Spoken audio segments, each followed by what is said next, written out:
जळगावात विधान परिषद निवडणुकीमध्ये शरद तायडेंना मतदान प्रक्रियेवर संशय व्यक्त करतोय। शरद तायडे जळगाव विधान परिषदेचे महाविकास आघाडीचे उमेदवार आहेत। बॅलेट पेपरच्या आकड्यावर तायडेंना शंका आहे। मॅजिक पेनचा वापर होतोय का असाही सवाल त्यांनी उपस्थित केलाय। या संदर्भात शरद तायडेंची बातचीत केलेली आहे आमचे प्रतिनिधी वाल्मिक जोशी यांनी। शरद तायडे आपल्यासोबत आहेत आणि मतदानाचा हक्क बजावला, मात्र काही ठिकाणी शंका उपस्थित केली। दादा, तुम्ही मतदानाचा पवित्र हक्क बजावला, मात्र काही ठिकाणी त्या ठिकाणी मॅजिक पेनचा एक चर्चा केली, नेमकं काय प्रकरण आहे?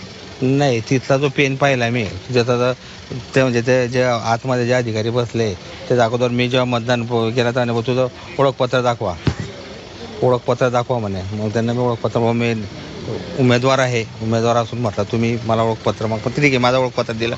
नंतर दुसरी शंका मला अशी उद्भवली की त्यांनी जो बॅलेट पेपर दिला आहे तो बॅलेट पेपरवरती एक नंबर आहे, त्या नंबर पण मग ते शंका अशी आली की तो नंबर बॅलेट पेपरवर तर नाही आहे, पण मग त्यांनी जे सही घेतली त्या बॅलेट पेपर म्हणजे मला शंका अशी होती की बॅलेट पेपरवरती विषय होता की तो बॅलेट पेपर नंतर तो नंबर आणि हा नंबर मॅच केला तर मग समजू शकतं की मतदान तुम्ही कोणाला दिलं आहे। पण तसा विषय नाही। आणि सगळ्यात महत्त्वाची शंका ते एकच होती की बुवा ते पेन, तो मॅजिक पेन जो आहे तो मॅजिक पेनचा विषय असा होतो की त्या मॅजिक पेन 2 दिवसांनी गायब होऊन जातो।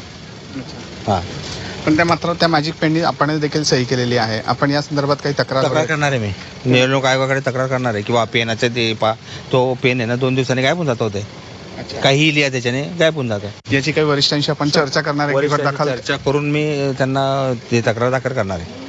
निश्चितच हे होते शरद तायडे की त्यांनी असं देखील बोललेले आहे की ज्या ठिकाणी पेनानी जी शाई आहे ती मॅजिक पेनाची तर नाही, अशी शंका या ठिकाणी उपस्थित केलेली आहे। मात्र वरिष्ठांच्या माध्यमातून या ठिकाणी मी तक्रार करण्याचा देखील त्यांनी दावा केलेला आहे। वाल्मिक जोशी, झी मीडिया, जळगाव।